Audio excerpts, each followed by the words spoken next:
Hey, welcome guys back to the channel. This is Maverick here, and we are going to be watching episode 5 of Assassin's Pride. So this episode was a bit late. I apologize. I was actually out on business for the entirety of last week, and I've been using the weekend to play catch up, right? So here we are. As I also mentioned last episode, from now going forward, I'm also going to be watching this series through a more lighthearted manner, right? Because I really can't take the entire story and some of the animation scenes and storyboarding very seriously here, but I feel like overall it's still entertaining in its own way, and so I would like to continue watching forward, right? Watching further episodes, especially the class system, and the overall aesthetic and the music as well. It still has its good points, right? So that's how we're going to do this going forward. So what happened last episode? Well, we were introduced to some new characters, right? Those that came from Kufa's guild, and they are in a bit of conflict now. We also have this entire tournament going on, some kind of deja vu from Harry Potter, if you guys know what I'm talking about. Or actually, if you guys have seen Harry Potter before, you know what I'm talking about. And of course, at the very end there, we had this scene between Melida and Elisa, right? So, Elisa wants to look up to her big sister, if you will, although that's not really the case right now with their respective power levels. But I do think that in the end, Marida's going to prove that she can be her bigger sister, fair and square, and that's how things are going to go. So, is that going to be true or not? Let's find out within the episode. Alright, let's begin in 3, 2, 1, play.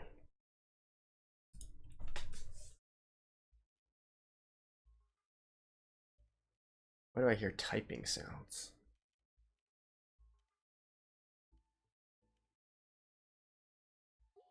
They're actually using a computer? What?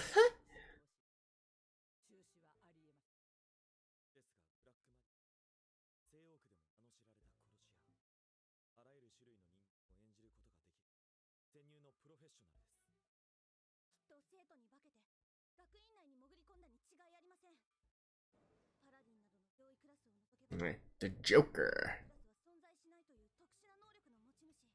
Oh, so there are higher rank classes and lower rank classes as well. So classes are not equal. Okay. That's interesting. Hey, the opening. I really like the opening, I gotta say. But I'll be skipping this for you guys. So, we'll see you guys in a second.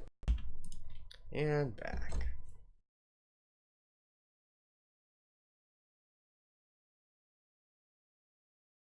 Golden Princess and Silver Princess.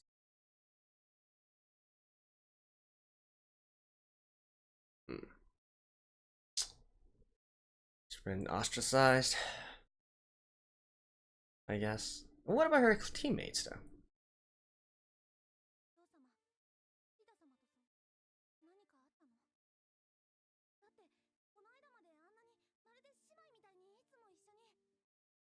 No. Okay. So not the rest.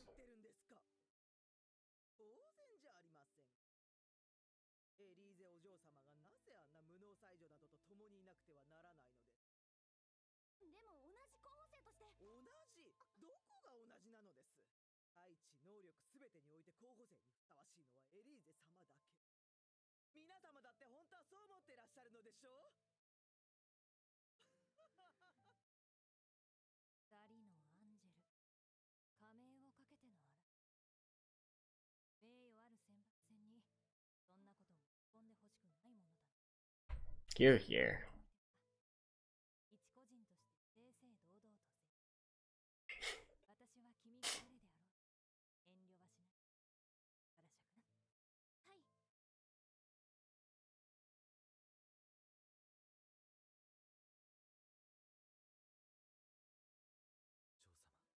Right, I get it.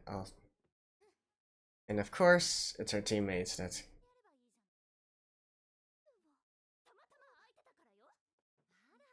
Yeah. Such a Cinderella.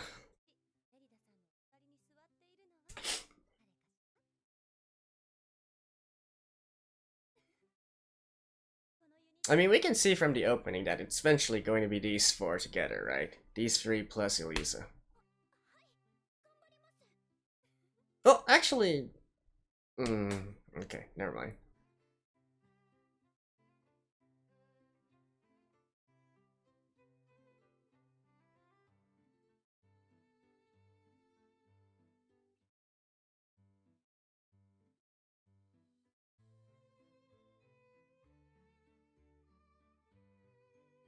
Hmm.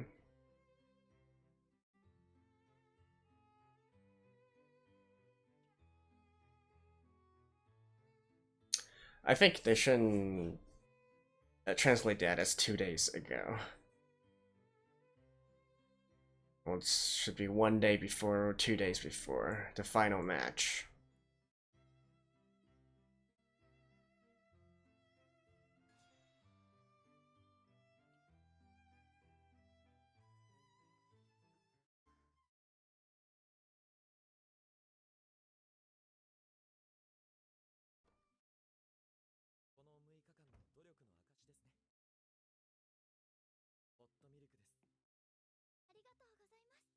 Yay, yay, yay.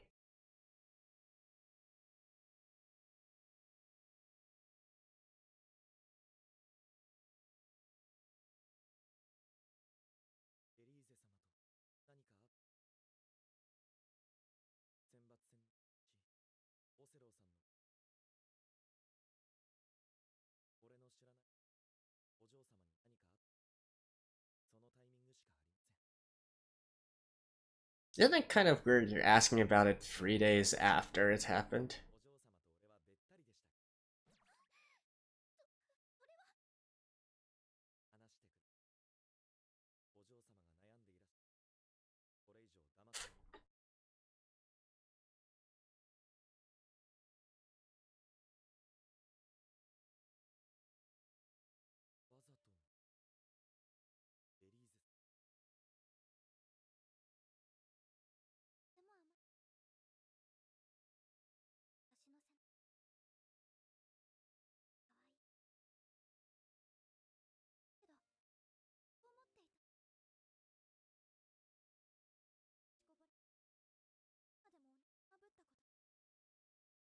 Yeah, she wants it.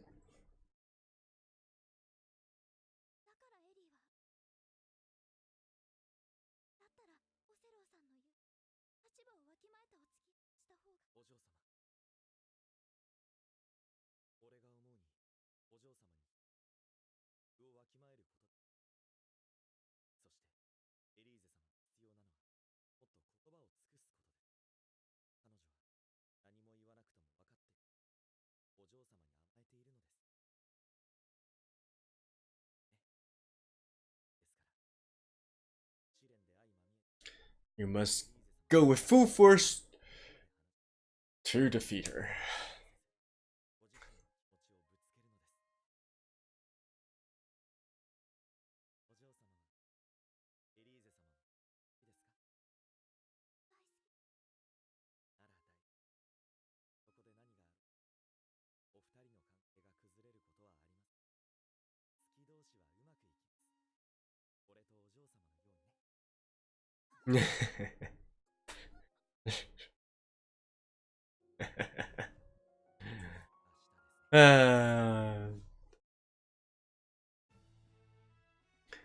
Must resist urge to roast them.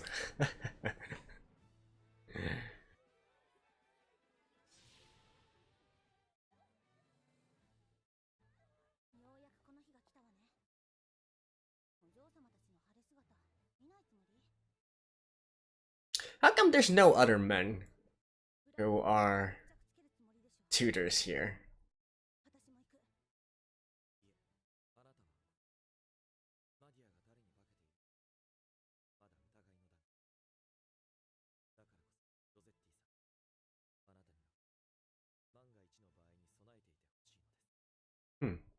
That actually makes a lot of sense, and it allows him to work unhindered.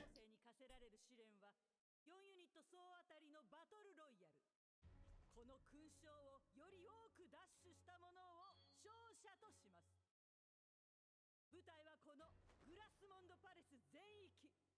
試練の様子は事前にお配りしたこの双眼鏡越しに逐一観戦することが可能です。候補生が持ち場に着いたようです。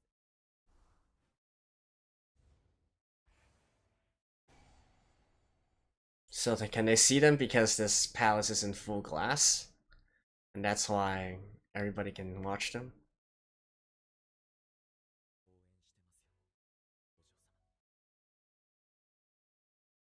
いよいよ試練の幕開けです。ガラスの城に集うショトメたちよ。ルナ・リュミエールに矜持を示しなさい。証を示せ。入殿を許可する。進め、選ばれし者よ。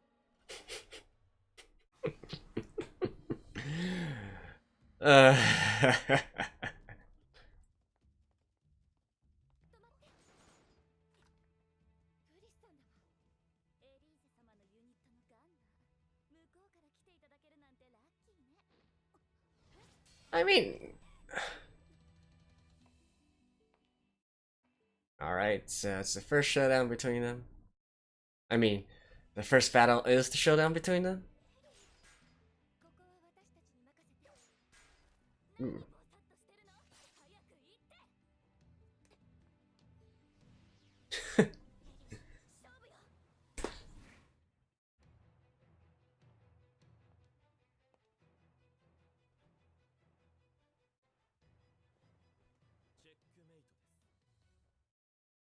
Hmm.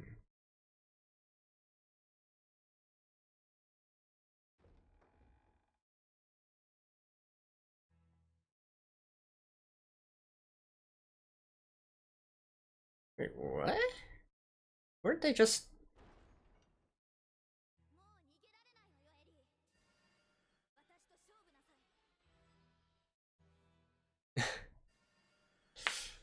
that transition...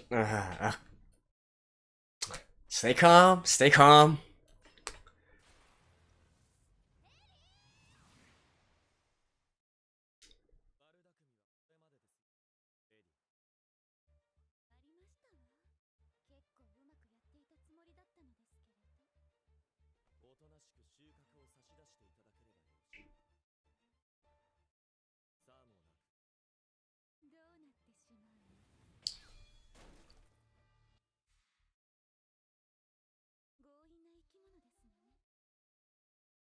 Hmm?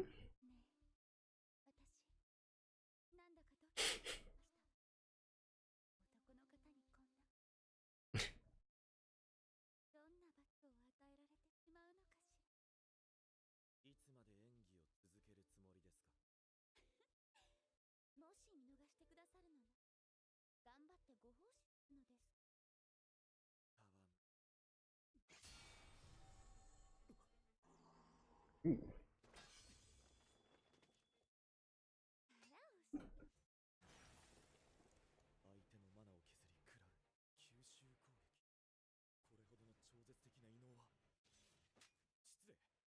Oh.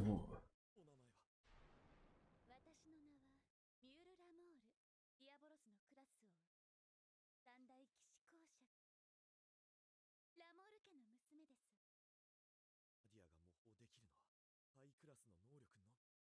つまり She's the real thing. ラモール城、突然の無礼、どうかお許しを。Okay.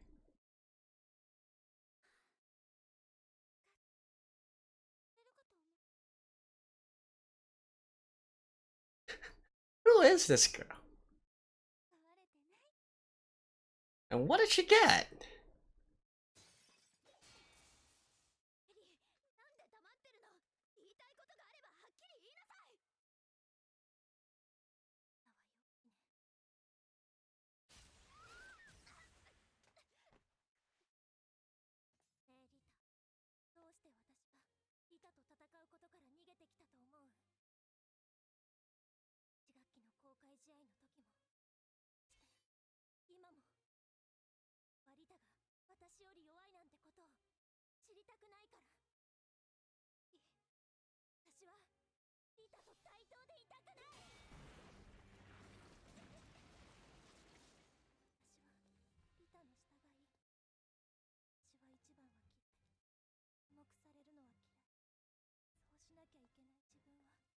っと嫌い。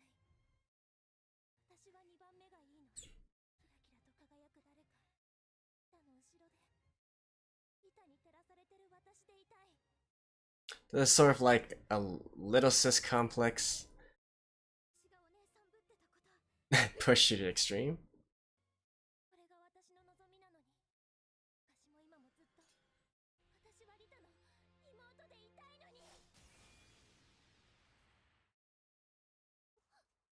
飛ぶところよ。 Like I said, she needs to prove 私より that she's stronger. 大事がいいんだ。無駄。リタは私に勝てない。試練抜刀。幅切り。誰が弱いって。間合いの取り方がなってないのよ。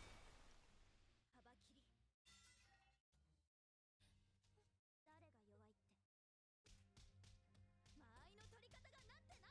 強い。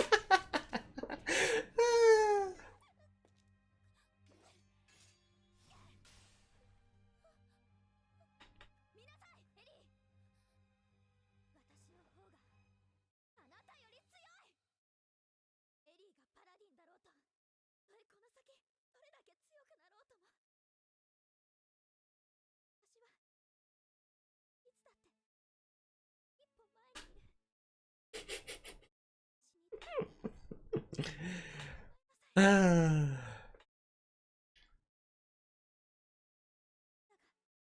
だがどうしても嫌なことを私が持ってあげるから。 I mean, everybody's watching, right? She defeated her fair and square. でも心配。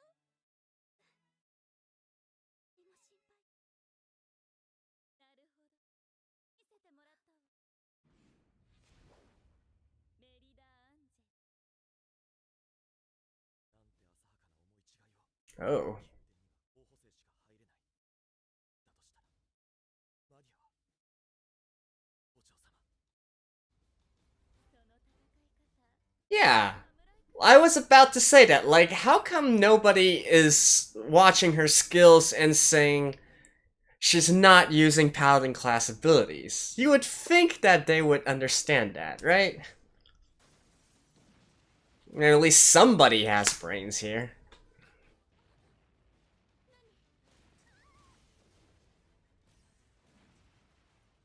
うなっているんだ一体。リタ、あの人わからない。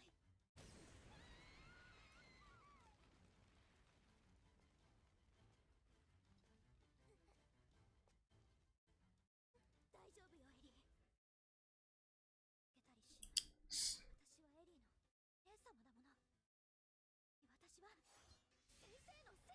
ない。私はエリーの姉様だもの。私は先生の生徒だもの。 You wanna, like, help her a little bit, Eliza? Like, I know she's your big sis and all, but you can support her, you know? めんどくさいや。お疲れ様。許可を持たぬ不届き者。我らをたばかるとは言語道断。小賢しい真似を。 Ooh. Dang, this girl is strong. 残念だったな。万平を壊してくれ。どうもあり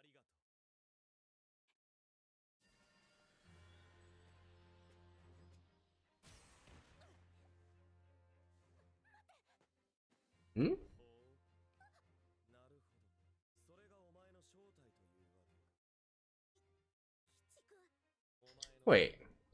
why are they in like a forest right now? 私まだ負けたわけじゃないし、このままじゃロッジに帰れない。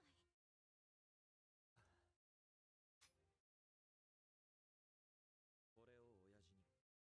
パパに。 How much did they cut? What? それがあれば咎められることはない。 Oh, gee. Like, What? 試練での成績と生徒投票にルナ・リュミエール選抜戦の栄冠はキーライス・ファーダが獲得した。無論試練終盤のどさくさになってブラックマディアの剣うやむやにされたのは言うまでも祭りはだが一つ疑問が残る。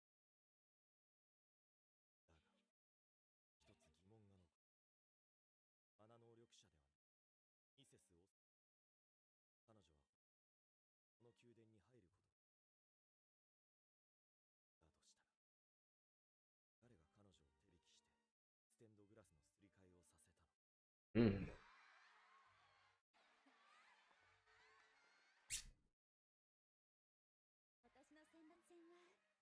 I'm more interested in this girl now. みゆちゃんたら私大変だったんだよ。これはマナの解析機。これにグラスモンドパレスに登録された生徒全員のマナの情報が記録されているの。もちろんメリダちゃん。興味深い結果が出ると思う。そんなことしてたの？菊ザールお兄様へのいいお土産になる。そう思わない？ドラグーン、サラシャ式。 So Diablo class, Dragoon class, 私、新しいユニットを作ろうと。 Samurai, Paladin. 私がリーダーの私のユニット。ふさわしくない。もう誰にも言わせない。私のユニットに入ってくれるよね、エリー。Hmm. リタのユニットに入れてください。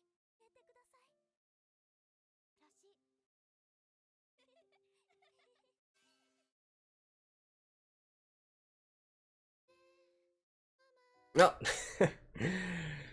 Uh, Anyways, I'll see you guys after the end. Oh, actually, there's a little bit more after the ending song, so let's watch this together in 3, 2, 1, play. 裏がダメなら表からってパパも無茶を言う。ここの講師になれだなん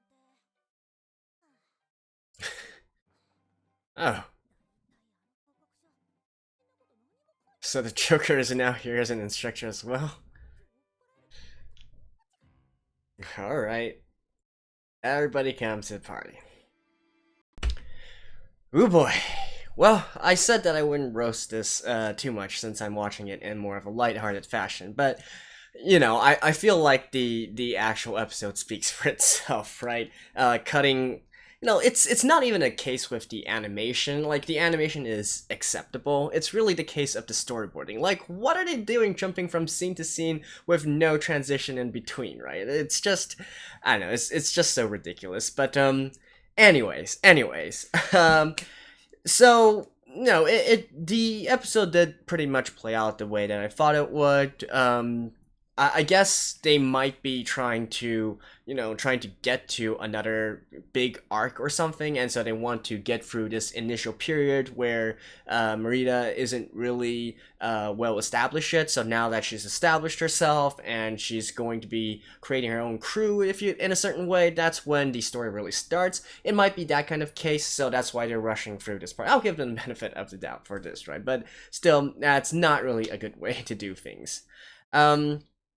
You know, in regards to her battle with Elisa and whatnot, you know, if anything, there's two main things that I want to bring up for this episode, right? Like, even disregarding all the fundamental stuff like animation and storyboarding, the two main questions I have is, number one, we should at least get an explanation as to why Melida was able to get so strong in such a short amount of time, right? Especially considering that she is, you know, she just recently awoken her mana, and not to mention her class is actually that of a samurai, one of the lower classes, versus Elisa, who's, you know, through all her years been said as one of the prodigies and whatnot.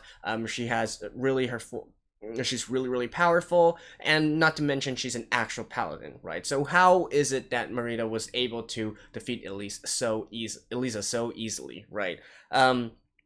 I feel like they should at least give some sort of explanation for that part instead of just doing it as it is, and making making Elisa to sorry not Melissa making Merida to be sort of like this Mary Sue who can never lose just because she that's how the story wills it, right? At least give us some explanation as to that part, right? Even though absolutely I could predict that that's what's gonna happen, I would like to know the reasoning behind it, right? Instead of her just it's unfair. She's just recently awoken her mana, and it's not like it's of a weaker class and whatnot, and then suddenly she's able to take on the strongest in the school, right? Like, that just makes no sense.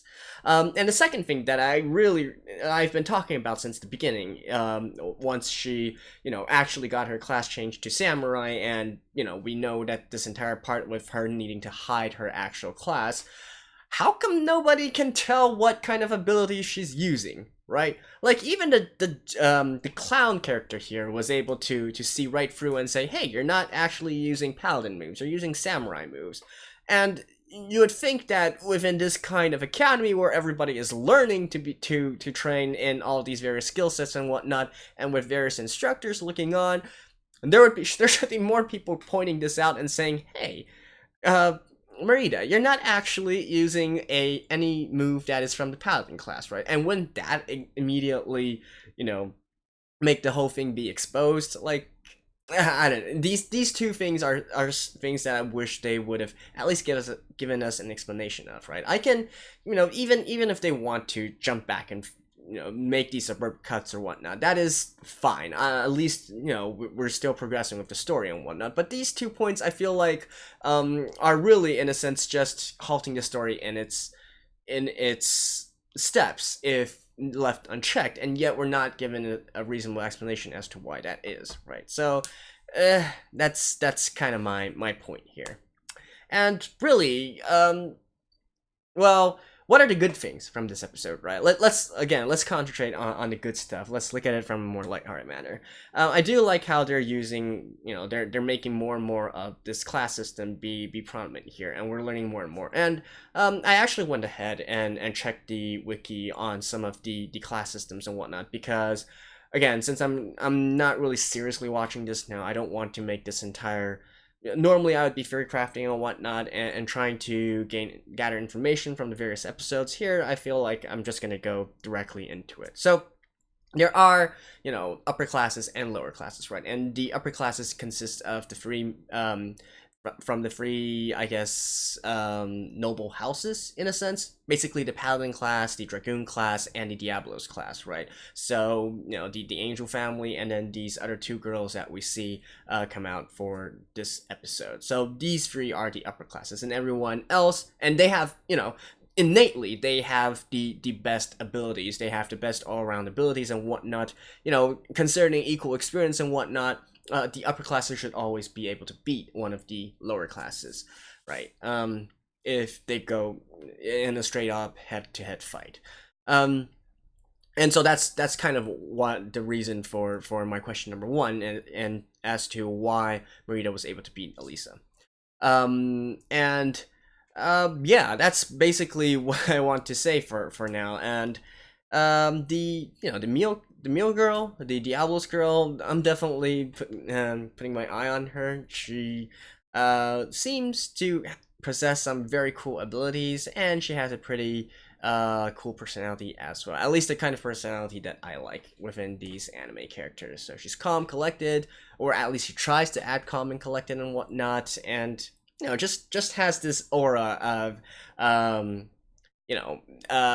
being in control of everything, right? So I do want to see more of her in the future, and we probably will, because she's probably going to be a prominent character going forward, and especially once she takes that mana analyzer device and finds out that Merida isn't actually of the Paladin class. That's probably going to progress the story along to the next point, right? So yeah, I think that's about it. I'm still not quite sure like how exactly the units are going to be set up, because considering that the Dragoon and Diablos girl, they're from a different school, even though in the opening we see those two with Merida and Elisa, it doesn't really pan out that way unless they're going to be embarking on some kind of adventure or some other kind of quest or whatnot together, and fighting against another common enemy, right? So that's a possibility. But as of right now, I know I still feel like the Merida's original teammates, they should still be part of her new unit, right? Maybe. I don't think this is the last time we're gonna see Nerva and the other girl, the president, I believe, or something like that. I can't really remember. And speaking of which, I was kind of disappointed that we didn't get to see them actually fight together and, you know, show off some teamwork skills, right? Oh well, whatever. So yeah, that's episode 5 of Assassin's Pride. And I will see you guys next episode on time, right? So, until then, see you guys. Bye-bye.